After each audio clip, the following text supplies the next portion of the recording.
오늘 우리가 보려고 하는 이 본문은요, 우리가 잘 아는 다니엘의 이야기입니다.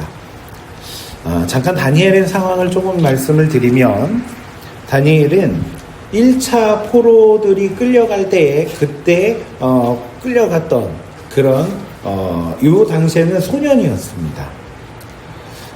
그리고 바벨론은 그렇게 잡아온 그 포로들을 그냥 종으로만 쓴 게 아니라 그 중에서 뛰어난 인재들을 선발해서 교육을 진행하는데요.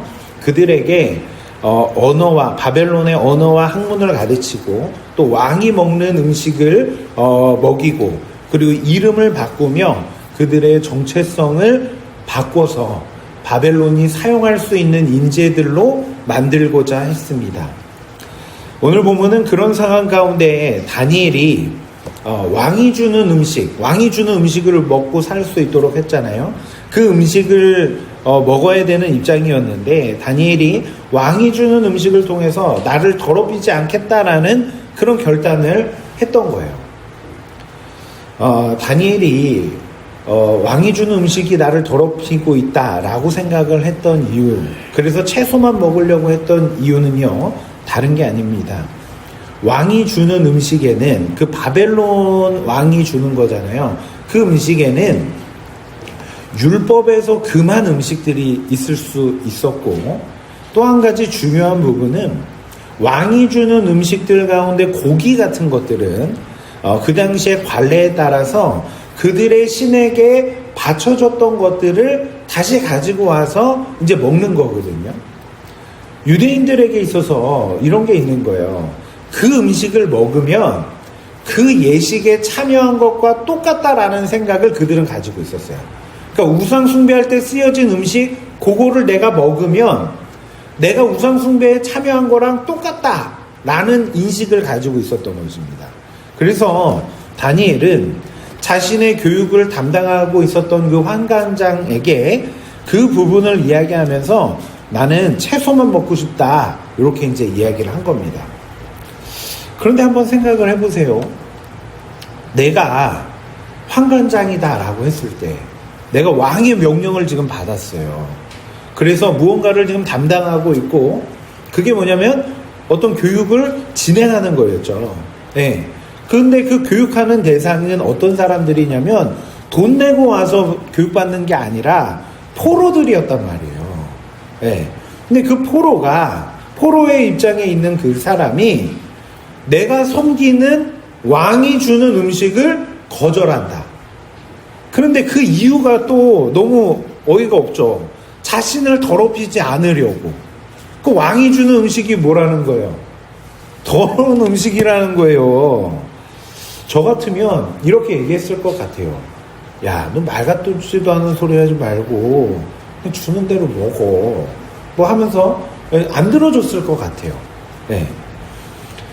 그리고 바벨론 사람의 입장에서는 얼마나 기분 나쁘게 들렸을까요? 우리는 귀에서 잘 먹지도 못하는 음식을 왕이 준 건데 그거를 지금 자신을 더럽히는 음식이라고 얘기하는, 그게 너무 기분 나쁘게 들렸을 수도 있습니다. 자, 그런데 성경을 보면요, 그렇게 나아간 다니엘의 길을 하나님이 평탄하게 하시는데, 그런 다니엘의 말을 환관장이 좋게 들을 수 있도록 하나님이 그 마음을 만지십니다. 네. 그런데 그렇게 환관장이 좋게 들었어도 문제가 있는데, 이 일이 잘못되면, 그러니까 왕이 준 음식을 내가 그들에게 나눠줘서 그들을 잘 양육하고 이렇게 해야 하는 위치에 있는데, 이게 잘못되면 자신이 죽을 수도 있기 때문에 환관장 입장에서는 고민이 되는 거예요. 그런데 그래서 그 내용을 말했더니 다니엘이 이렇게 이야기합니다. 10일만 한번 시험을 해보자, 이렇게 이야기를 하는 거죠. 그리고 10일을 그렇게 해보니까 오히려 다니엘과 친구들의 얼굴이 더 좋아졌다. 그래서 그렇게 다니엘과 친구들은 이 상황 가운데서 자신을 더럽히지 않는 그 발걸음을 걸어갈 수 있게 되었다라는 내용이 오늘 본문의 내용입니다. 사실 오늘 본문을 통해서 우리는 많은 내용들을 정돈할 수가 있는데요, 그 부분들을 다 볼 수는 없고 오늘 몇 가지만 좀 생각해 보고자 합니다. 저는 오늘 본문을 이렇게 말씀을 준비하면서 묵상하면서 이런 생각을 해봤습니다. 사실 음식을 가려 먹는 것, 이거 굉장히 또 중요한 것일 수 있습니다. 그런데 음식은 그렇게 가려 먹었지만 그는 바벨론의 언어와 학문을 공부했어요. 그리고 그 바벨론의 언어와 학문에는 자연스럽게 이방신들에 대한 내용들이 담겨져 있었을 것입니다. 그렇죠? 그리고 이름을 바꾸는 일들에는 자기가 거부하진 않았습니다. 그렇죠? 그래서 원래는 다니엘과 친구들의 이름이 이렇게 다니엘, 그리고 하나냐, 미사엘, 뭐 이렇게 이제 이름이 있었거든요. 그런데 그 이름을 바꿔버린단 말이죠. 벨드사살, 사드락, 메삭, 아벳느고 이렇게 바꿔버렸단 말이죠. 근데 그거는 또 하지 않았다는 거예요. 거부하지 않았다는 거예요. 네. 우리나라에서 창씨개명이 있었을 때 사람들이 어떻게 했습니까? 그걸 인정하지 않고 심지어 자결을 하는 사람들도 있었단 말이죠. 근데 그런 거는 하지 않고 그냥 음식 먹는 것에 대해서만 지금 다니엘이 나를 더럽히지 않겠다, 이런 이야기를 하고 있는 것입니다. 그렇게 생각하면 다니엘의 이런 결단은 대단한 것일 수 있지만 사실은 어느 부분은 그냥 받아들이고 어느 부분만 거부하고 있는, 어쩌면 반쪽짜리 결단일 수도 있고, 사실 그렇게 하지 않아도 음식을 자기가 그냥 골라 먹으면 되지 않을까요? 고기들 있지만 자기가 채소만 이렇게 먹을 수도 있는 거잖아요. 그러면 이게 정말 대단한 일일까? 이 생각이 드는 거예요.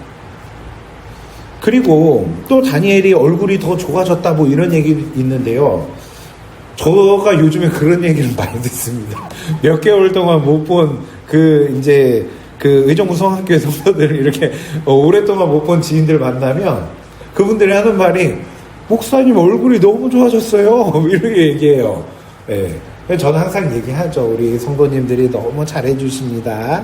뭐 이렇게 얘기하고, 네, 이렇게 얘기하는데, 한편에서는 좀 이런 부분도 있는 것 같아요. 제가 이제 의정부에서 지낼 때는 거기는 가게들도 많고 하니까 햄버거도 자주 먹으러 가고 뭐 이런 거 너무 자주 먹었는데, 그에 비해서 여기 오니까 햄버거 먹으러 가기가 너무 힘든 거예요.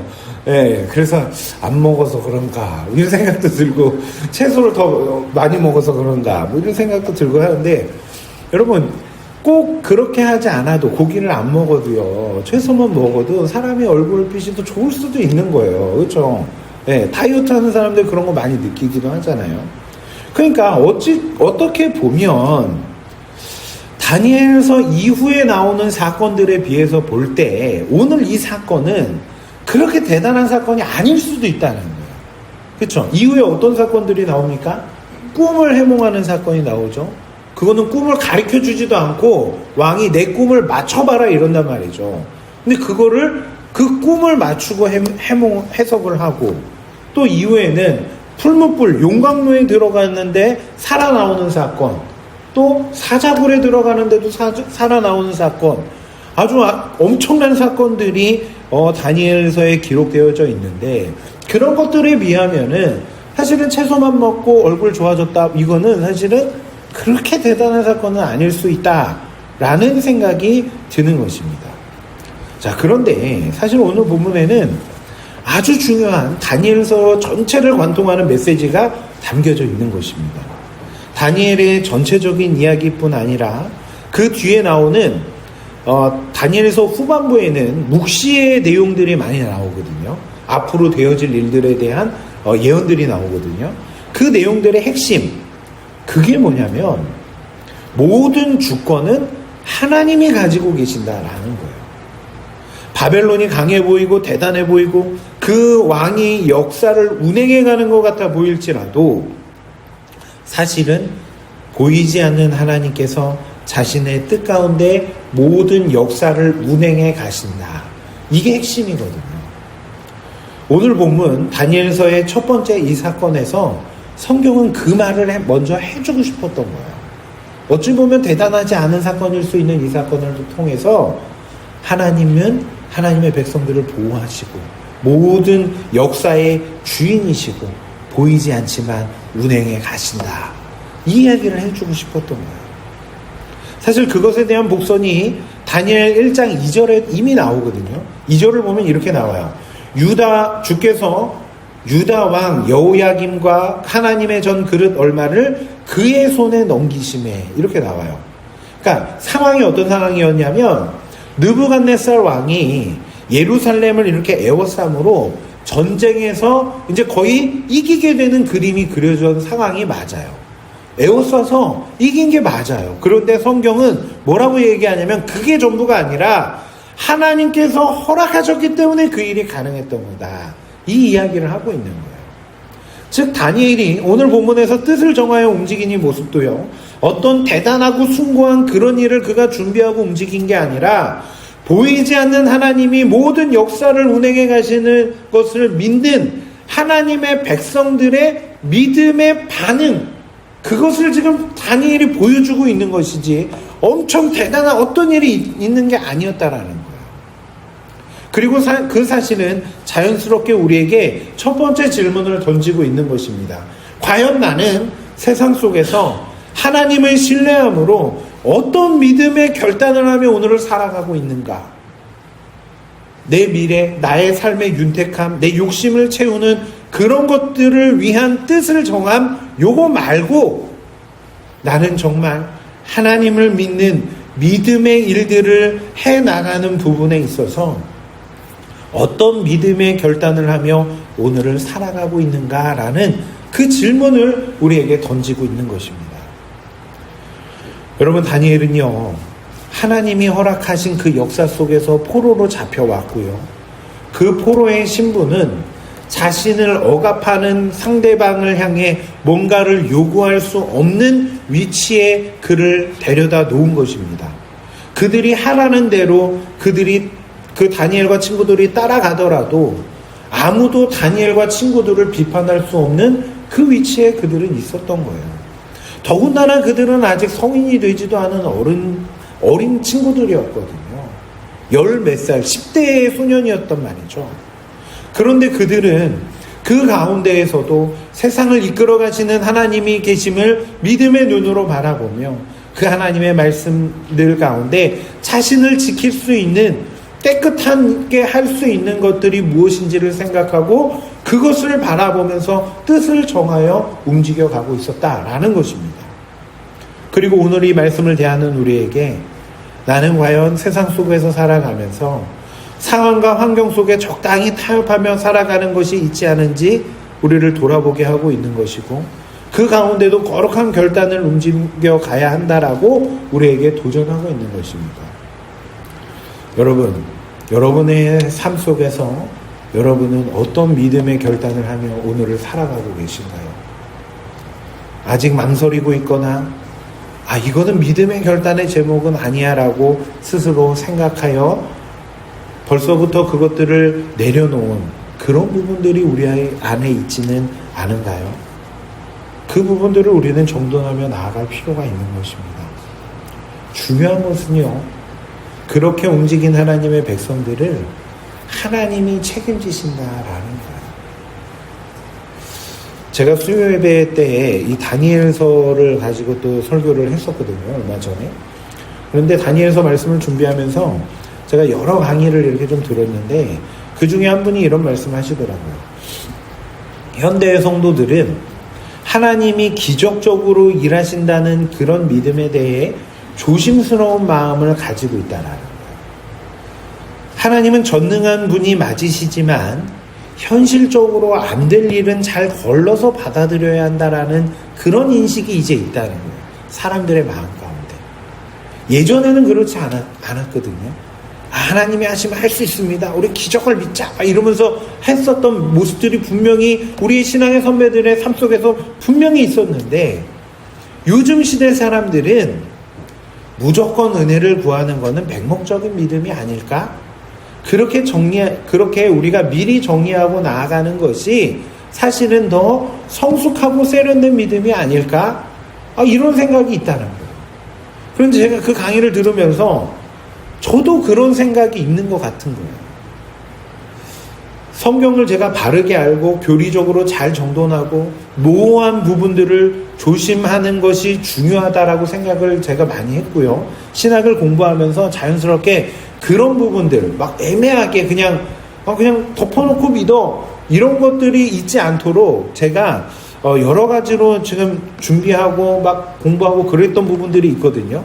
근데 그렇게 공부를 했더니 제 마음 가운데 자연스럽게 어떤 생각이 드냐면 안 될 것은 내가 받아들이고 그냥 기도할 게 아니라 안 될 것을 바라보면서 기도할 게 아니라 그냥 내가 받아들여야 되는 거지.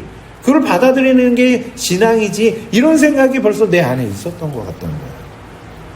그런데 다니엘서는 우리에게 보이는 상황이 전부가 아니라고, 하나님은 지금도 믿음으로 나아가는 하나님의 백성들의 발걸음을 지켜주시는 분이라는 것을 이야기해주고 있다라는 것입니다. 저와 여러분의 발걸음, 믿음으로 걸어가는 우리 옥상교회 성도들의 발걸음을 하나님이 지켜주시고 하나님이 보호하시고 하나님이 이끌어 주십니다.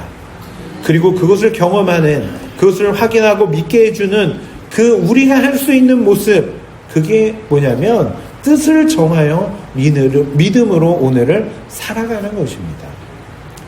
자, 그런데 여기까지만 정돈하게 되면 이런 생각이 우리 안에 들 수 있어요. 그렇다면 내가 나의 유익을 위해 믿습니다 이러고 나가면 하나님이 다 도와주시는 건가? 아니면 내가 교회를 위해 어떤 신앙적인 일을 위해 결단하면 하나님께서 내 삶을 평탄하게 도와주시고 인도해 주시는 걸까? 이런 생각이 우리에게 들 수 있어요. 그런데 여러분, 오늘 본문은요, 단순히 결단하면 책임져 주신다, 주의 일들에 결단하면 하나님이 이끌어 주신다, 이런 정도의 내용을 말하는 본문이 아닙니다. 오히려 반대로 믿음의 결단은 하나님을 내 뜻에 맞추려고 하는 게 아니라 내 삶을 하나님의 뜻에 맞추는 것임을 말하고 있는 본문인 거예요. 그렇기에 내가 지금 뜻을 정하여 움직이는 것이 나를 위한 것인지 아니면 하나님의 뜻에 나를 맞춘 것인지 우리는 그 부분을 잘 정돈할 필요가 있는데, 그걸 그럼 우리는 어떻게 알 수가 있을까요? 다니엘서 뒤에 나오는 내용들이 그것을 보여주고 있는데요. 다니엘 3장에 보면요, 느부갓네살이 큰 금신상을 만들고 여기에 절하라고 명령을 합니다. 그렇게 하지 않으면 풀무불에 던져버리겠다라고 이야기를 합니다. 그런데 다니엘의 친구들이 당시의 세상의 중심이라고 할 수 있는 그 바벨론의 왕 앞에서 이렇게 이야기를 합니다. 왕이여, 우리는 왕이 만든 금신상에 절하지 않을 것입니다. 우리가 믿음을 지키며 나아갈 때 왕이 용광로에 우리를 넣더라도 하나님이 우리를 구원해 주실 것이고, 그리고 그 다음에 아주 멋진 말을 하죠. 그리 아니하실지라도, 그러니까 하나님이 용광로에 우리가 떨어질 때 우리를 구해주지 않으실지라도 우리는 왕이 만든 신상에 절하지 않을 것입니다. 하나님을 향한 신앙을 내려놓지 않겠습니다. 이 고백을 하는 거죠. 이 친구들만 이런 게 아니라 다니엘도 그래요. 6장에 보면요, 하나님께 기도하면 사자굴에 던져진다라는 그 일들을 다니엘이 알고 있었지만 거기에 어인이 찍힌 줄 알고도, 도장이 찍힌 줄을 알고도 전에 하던 대로 하나님께 기도하던 다니엘의 모습, 그 모습이 나오고 있어요. 이 두 사건이 뭘 보여주고 있는 걸까요? 그들이 뜻을 정한 그 일들이 자신의 유익을 위한 것이 아니라 오직 하나님의 뜻에 자신을 맞춘 것임을 보여주고 있는 것입니다. 여러분, 사람들은요, 내가 나를 위하여 엄청난 결단을 하기도 해요.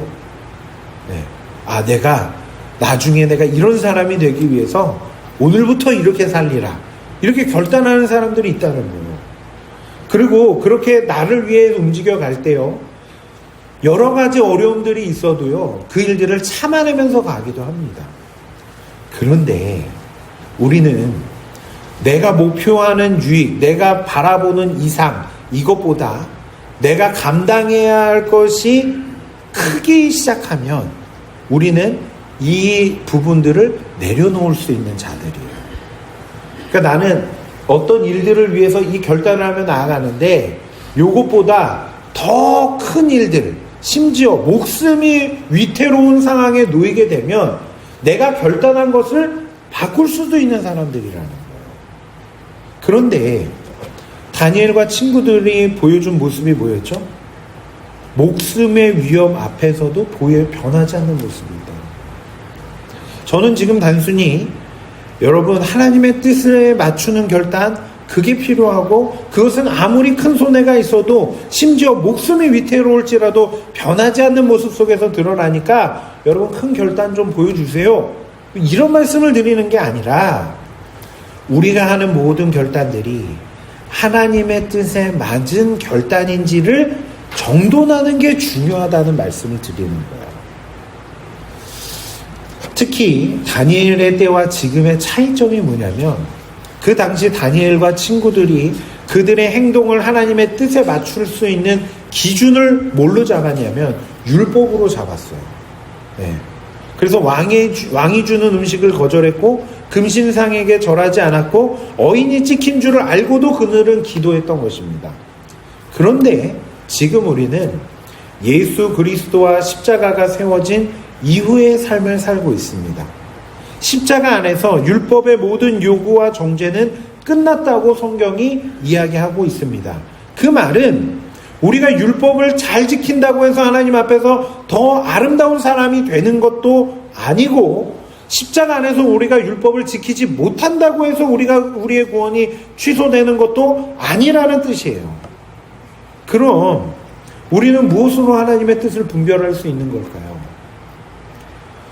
착하게 사는 것, 다른 사람을 돕는 것, 청렴결백하게 살고 성실하게 오늘을 살아가는 것.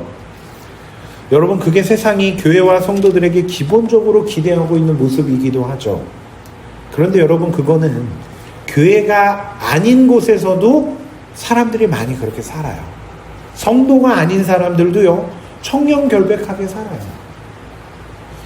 여러분, 그것은 오히려 교회가 지금 못하고 있기에 세상에 비판이 되는 제목들이라고 하는 것이에요. 이라고 할 수 있는 거예요. 자, 그런데 우리가 거기에 집중하고 거기에 뜻을 정하여 우리의 열심을 내서 움직여야 하냐? 그건 아니라는 거예요. 그건 우리가 당연히 해야 할 일들인 거고 우리는 더 중요한 일들에 우리의 뜻을 정할 필요가 있다는 거예요. 자, 그리고 성경은 우리가 하나님의 뜻을 분별할 수 있는 기준, 그것을 제시하고 있는데 그건 이미 우리 안에 하나로 정돈이 되어져 있습니다.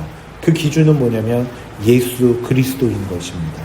십자가, 사랑, 이것이 기준인 거예요. 예수님은 하나님의 뜻에 자신의 모든 것을 맞춘 삶을 사셨습니다.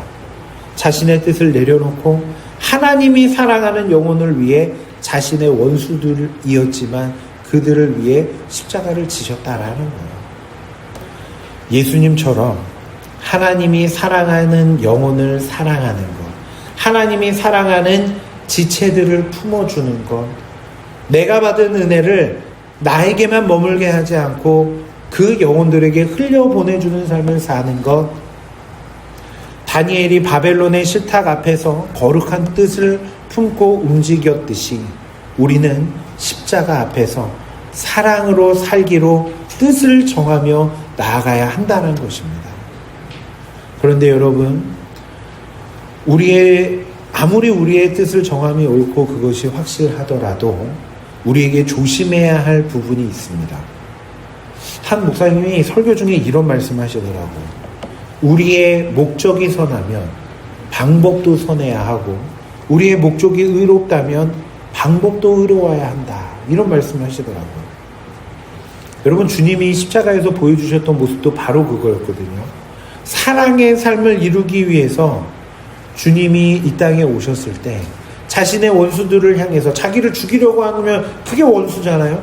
그들을 향해서 주님은 신비한 어떤 능력과 파워를 쓰지 않으시고 오히려 사랑으로 십자가를 짊어지셨다라는 것입니다. 그리고 그런 주님의 모습을 그대로 보여주고 있는 고린도전서 13장, 우리가 잘 아는 사랑장을 보면요, 사랑은 오래 참고 온유하고 시기하지 않고 자랑하지 않고 교만하지 않고 무례히 행하지 않고 성내지 않는다라고 이야기하고 있습니다. 여러분, 우리가 사랑으로 내 삶을 채워가리라, 다른 영혼을 위해 내가 움직이리라, 이런 사랑의 결단을 해야 하는데, 그 사랑의 결단을 하고 움직여갈 때 우리의 삶의 태도가 뭐여야 되냐면 사랑이어야 한다는 거예요. 그런데 우리가 거룩한 뜻을 결정해서 움직이고 내가 한 그 결정이 맞다라고 생각을 하는데, 그때 그것을 방해하는 어떤 사람의 그런 행동이나 말들이 있으면 우리가 가장 먼저 잃어버리는 모습 중에 하나가 뭐냐면 사랑이에요. 기다려주지 못하고 참아주지 못하고 무례히 행하면서 성내는 모습, 그게 우리에게 있을 수 있다는 거예요. 여러분, 우리의 그런 결단이 아무리 선하더라도 그것이 사랑의 결단이다라고 한다면 우리의 모든 삶이 사랑의 모습으로 이어질 수 있도록 우리는 거기에 집중하는 것이 필요합니다. 왜냐하면 우리의 모습을 통해서 하나님의 어떠하심이 드러나고 있는 것이기 때문에 그래요. 다니엘서를 보면요, 뜻을 정하여 움직인 하나님의 백성들의 모습을 통해서 왕들이 하나님에 대해 고백하는 장면들이 나옵니다. 한 번이 아니에요. 계속 나와요. 그들을 통해서 하나님이 어떤 분이신지가 드러나고 있었다라는 것입니다. 마찬가지로 우리의 모습, 우리의 말, 우리의 행동, 그 하나하나가 작은 것 같아 보일 수 있지만 여러분, 그것을 통해서 하나님이, 내가 믿는 하나님이 어떤 분인지가 드러나게 된다는 것입니다. 그렇기에 우리는 그 사랑을 내 삶에 채워가는 것, 이것이 정말 중요한 거예요. 자, 정리를 한번 해봅니다. 거룩한 뜻을 정하여 움직인 다니엘과 친구들, 그들의 삶을 하나님이 지켜주십니다. 지금도 동일하게 하나님은 우리의 삶 가운데 은혜로 역사하실 수 있습니다. 그런데 그런 우리의 발걸음은 내 욕심이 아닌 하나님의 뜻에 나를 맞추는 그 삶이 되어야 합니다. 그리고 그것은 십자가를 통해 정돈이 되어야 하는 것이고 사랑과 사랑의 방법으로만 완성된다는 것을 기억해야 하는 것입니다. 저는 우리 옥산교회가 그 믿음의 발걸음을 걸어가는 공동체가 되었으면 합니다. 그런데 마지막으로 한 가지 정말 중요한 게 뭐냐면 그 길을 걸어갈 때 우리 안에 실패도 있을 수 있다는 거예요. 벌써 이 말씀들을 들으면서 여러분의 마음에 부담이 되어지는 부분들도 있을 수 있습니다. 또 사랑하라는 이야기네. 또 내가 헌신하고 내가 또 용서해야 된다라는 말을 하고 있네. 너무 부담되는데. 그리고 실제로 그 상황이 우리 앞에 놓여지면 우리가 그 앞에서 사랑해야 할 거라고 생각하면서 갔는데 사랑을 못하고 오히려 싸우고 오는 수도 있어요. 많이 경험하지 않아요? 이미 뭐 그렇다고 맨날 전쟁하고 그런 거 아닌데 우리가 부부간에 또 이렇게 얘기하다 보면 분명히 나는 좋은 마음으로 얘기하려고 그러고 좀 화해하고 좀 어떻게 보면 좀 풀어보려고 갔는데 그게 아니고 더 싸우고 오는 경우도 분명히 있을 수 있잖아요. 그럴 수 있다는 거예요. 우리가 거룩한 결단을 해도 그럴 수 있다는 거예요. 자, 그런데 그러함에도 제가 이 말씀을 드리는 것은요, 우리의 목표는요 성공과 완성에 있는 것이 아니라 그 모든 과정을 통해 예수 그리스도와 십자가를 붙드는 자로 지어져 가는 것, 거기에 목표점이 있기 때문에 이 말씀을 드리는 것입니다. 부담스러운 마음 속에 주님의 십자가와 주님의 마음을 우리가 더 깊이 알아갈 수 있게 되는 것이고요. 타협하는 모습 속에 내가 이렇게 뜻을 정했지만 또 타협하고 있는 나의 모습 속에 주님이 타협하지 않고 나아갔던 그 모습, 나를 위한 그 십자가의 사랑이 얼마나 큰지 우리는 깨닫게 되는 것이고, 우리의 실패와 무너짐 속에 주님의 십자가로 인해 완성된 구원이 얼마나 감사한 것인지를 우리는 깨닫게 되는 것이고, 그 자체가 이미 내가 십자가 앞으로 한 걸음 더 나아간 그 삶이 될 수 있다라는 것을 말씀드리는 것입니다. 여러분 그렇게 가는 거예요. 저와 여러분은 무언가를 해냄으로 하나님의 영광을 드러내는 자들이 아니라 내 연약함과 부족함 그 자리에서 우리가 하나님을 끝까지 붙들 때 그때 우리를 통해서 하나님의 영광이 드러나게 된다는 것, 그게 하나님의 영광을 찬양하는 삶이라는 것, 여러분 그것을 기억하며 오늘 거룩한 뜻을 다시 한번 정하며 믿음의 발걸음을 가는 저와 여러분, 그런 옥상교회가 되기를 주님의 이름으로 축원을 드립니다. 기도하겠습니다.